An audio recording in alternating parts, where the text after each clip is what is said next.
Editing MIDI. Tracktion's MIDI clips share most of the same non-destructive editing functions as audio clips. Start and end points can be slip edited using the triangles in the corners, while the square symbols allow the whole clip to be moved relative to the data, or vice versa. If the end of the clip is edited partway through any notes, these notes will be shortened, while trimming the start point past the start of any notes will delay those note-on messages. This is non-destructive, just like audio clip editing, so you can restore any notes you trimmed out by extending the clip again. Unlike audio editing, however, the Properties panel for a MIDI clip contains a Delete Content button with an option to delete notes beyond the start and end of clip, which will permanently remove any trimmed notes and shorten any that were truncated. Another difference between MIDI and audio clip editing is the stretch option. Both work in the same way. Hold the Alt key while dragging the triangle symbols in the corners. But because MIDI data is simply a list of instructions rather than an actual audio signal, stretching a clip in this way has no quality implications at all and will not affect the playback pitch of the notes.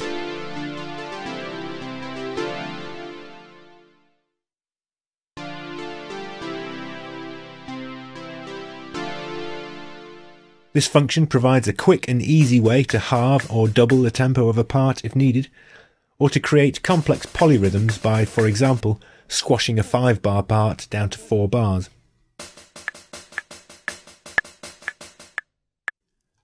A MIDI clip can be looped just like an audio clip. Toggle looping mode on by clicking the L symbol on the top bar, and then stretch out the clip for as long as you need to. Any changes you make to the original clip will now affect all its looped copies. Whenever a MIDI clip is large enough, it displays a piano roll editor. You can resize the clip by dragging the bottom edge of the track, or by holding Ctrl to zoom vertically with the mouse wheel, which will resize all the tracks. Alternatively, you can select the clip or the track and press the Z key, or double-click the track name. The User Interface tab of the Settings page contains a Track Resizing option, which allows you to choose what happens when you double-click. This setting also applies to the Z key command. The piano roll displays the notes in the clip as coloured bars, with reference to a piano keyboard display on the left that pops up automatically whenever the mouse is over the clip. Notes can be previewed with the mouse by left-clicking them if you have the little speaker icon turned on in the top toolbar. And the whole display can be scrolled vertically by left-clicking and dragging, or via the mouse wheel when the cursor is over the keys. Right-clicking and dragging either the top or bottom of the keyboard allows vertical zooming, as does the mouse wheel if you hold the Control key. Alternatively, you can right-click and choose a specific number of octaves from the list. The Options menu allows you to specify the default setting. Back in the Settings page, switch to the MIDI tab and use the Midi Pop Up option to choose whether you prefer the keyboard display to pop up over the track name to the left of the track, or whether it should be attached to the left of the MIDI clip itself.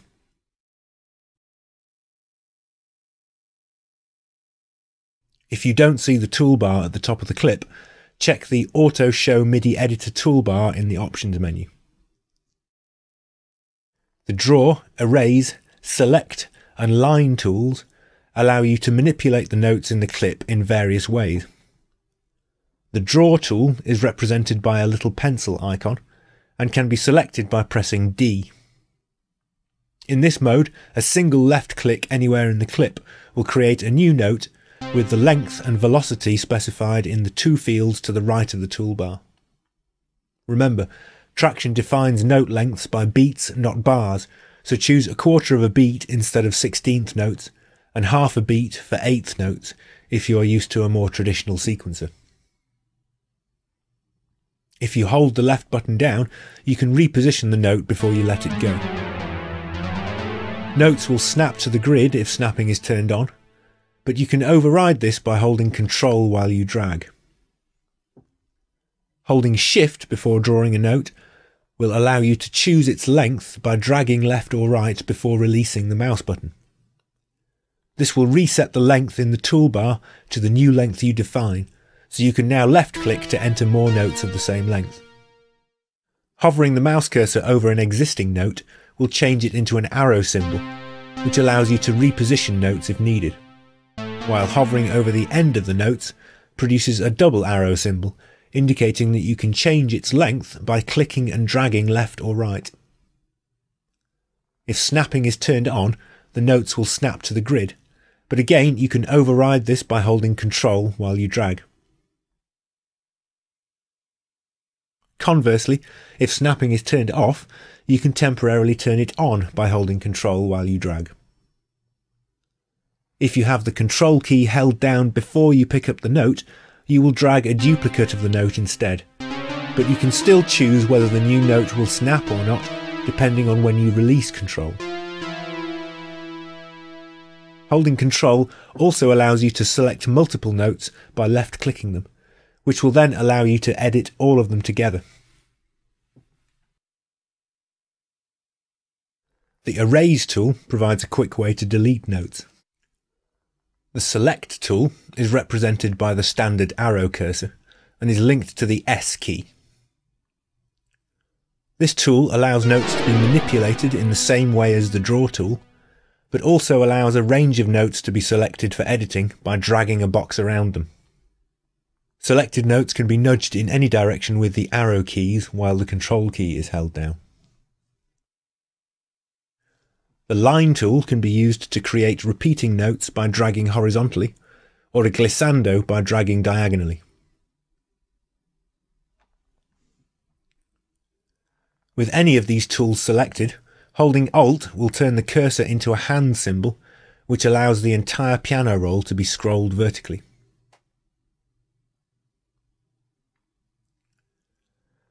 Also in the toolbar at the top is the Step button, which toggles step entry mode. This is an alternative way of entering MIDI notes. The MIDI input needs to be armed as usual, but instead of pressing record, turn on step entry. Each note or chord you play will appear at the cursor position with whatever length is defined in the toolbar, and the cursor will then advance by one step and wait for the next note. This is a good way to enter fast flurries of notes that would be difficult or impossible to record in real time, but which would be very tedious to draw in individually with the mouse.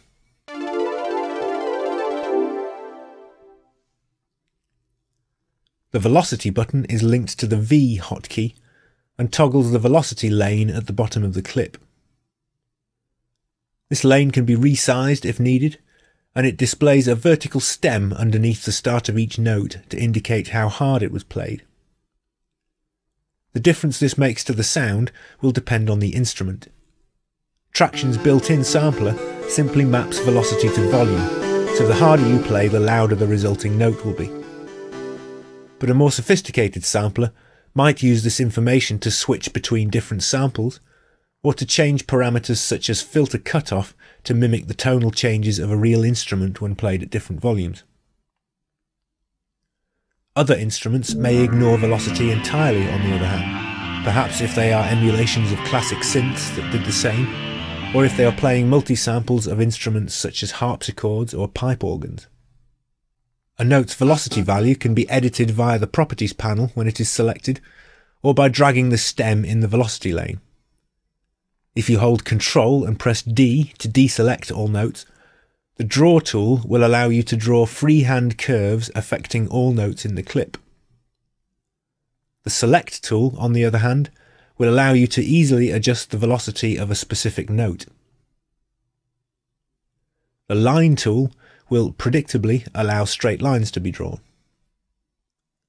Erase is not relevant in the velocities lane, as all notes have velocity values, even if the synth they trigger ignores them.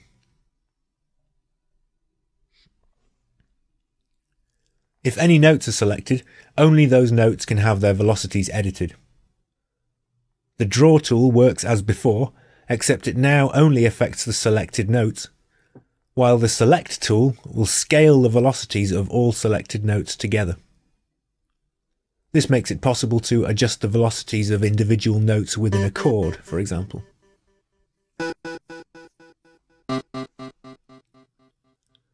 The Select Notes button in the Properties panel allows notes to be selected in various ways.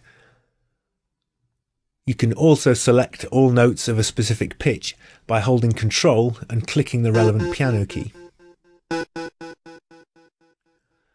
Other types of data can be viewed via the Control button next to Velocity, and when this is selected we get an extra Type button below the keyboard graphic, which allows us to choose what type of data to edit.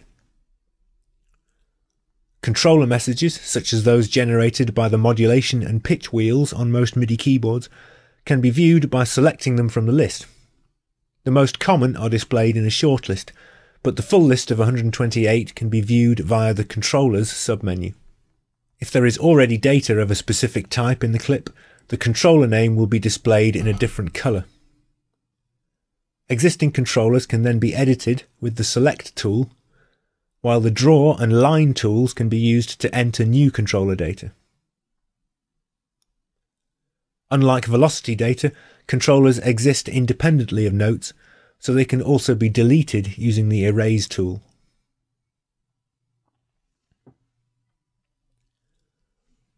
Similarly, program changes can be viewed and edited by selecting these from the list. Program changes can also be added via the Insert Program Change button when the clip is selected. This provides options to insert a new program change event at the cursor position, or to replace all program change events in the clip with a single event which is automatically sent at the start of the clip and which can then be edited as normal. The same menu contains an option to remove all program change messages, as well as the option to display multiple preset banks, in which case the program change entry in the Type menu changes to a sub-menu. System exclusive messages show up as little diamond shapes, which can be selected to have their data or timing edited in the Properties panel. The Properties panel also provides various ways to manipulate groups of notes when they are selected. The Pitch slider allows the notes to be transposed freely, with the note name and number of the lowest selected note displayed in the field next to it. The Transpose button underneath allows you to shift notes by specific intervals. The Start Time field displays the start time of the first selected note, and you can type in values here directly to move notes to a specific point. The timing of notes can be automatically corrected using the Quantize button. This provides various options to quantize the start times, end times, or lengths of selected notes, with sub-menus to choose the quantize resolution. Remember, these are beat divisions, not bar divisions, so choose a quarter instead of a 16th, and a half instead of an eighth if you grew up with a more traditional MIDI sequencer. Quantizing like this is destructive. You can use the undo function, of course, but if you save your work and return to it later, you will have lost the original timing of the notes. Quantizing can also be applied to an entire clip when it is selected, however, in which case it is non-destructive, and it also gains a useful amount slider, which will allow the timing of a performance to be tightened up a little without losing all of its feel. The notes in the clip will move to indicate their new position, and if you set an amount of 100%, notes will snap to the specified resolution when you drag them, regardless of the global snap setting. With a value lower than 100%, you will be able to drag notes a short way from the grid before they snap to the next value.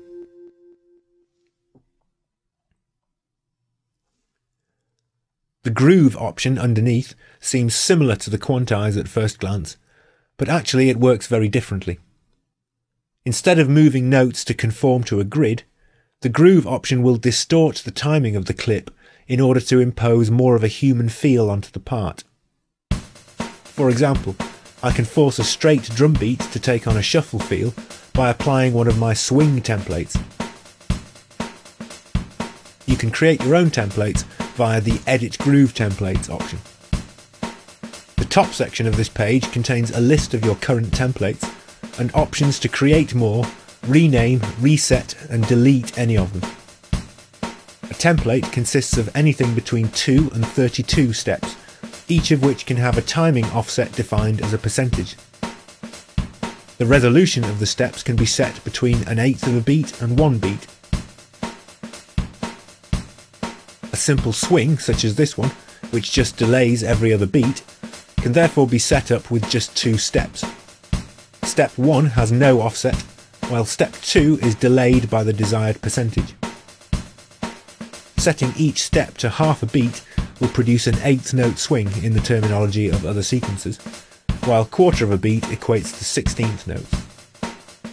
If there are notes in between these steps in your MIDI clip, then these will be stretched out or squeezed together to keep their relative position. Setting a longer pattern length allows more complex grooves to be created. For example, my push swing and pull swing templates delay all the even-numbered steps to create a swing feel, while also pushing or pulling the snare backbeats to create a more relaxed or a more urgent feel. My fast-slow templates, on the other hand, use 4 steps of 1 beat each, and will speed up the first half of a 4-beat bar, while slowing down the second half. The fast-slow 2 templates do the same, but over the course of 2 bars instead of 1. Templates can be exported one at a time using the Export button, and the resulting track groove files can then be imported into a different copy of Tracktion. Opening one of these files in a text editor, however, allows its settings to be changed manually, and it is also possible to combine multiple groove templates into a single file. I used this trick to create all the variations of my basic templates and combine them into a single track groove file, which, when imported, will add all the grooves from my list in one go. You can download this file from www.swavideo.com. Unlike the Quantize option, applying a groove non-destructively will not change the display. You will hear the rhythm change, but the notes will not move. Grooves can be applied destructively to selections of notes in the piano roll, however, just like the Quantize option, in which case you will see the notes move to reflect the new timing. However, if you apply the same Quantize twice in succession, nothing will happen the second time. Because groove templates distort the timing of the clip rather than just quantize it to an irregular grid, repeatedly applying the same groove template will create ever more extreme versions of that groove. You can also apply multiple different grooves, either to different selections of notes or stacked up on top of each other. For example, I may choose to apply one swing template to the hi-hats of a drum part, with a slightly different one applied to the kick and snare. I may then choose to set a non-destructive fast-slow groove for the whole clip to see if that works. If it does, I can apply that destructively too. If not, I can turn it off at any time or choose another. Likewise, it makes it possible to use groove templates on parts which are not already hard quantized, perhaps to impose a subtly different feel onto a recorded performance. Tracktion has no dedicated drum editor, which can seem daunting at first if you are used to programming drums in a grid. The piano roll has some features which can make life easier, however. For example, MIDI notes can be coloured to indicate the drum sound they trigger. If the part contains notes of varying lengths, it can be tidied up using the Make All Lengths Equal option under the Equalize button.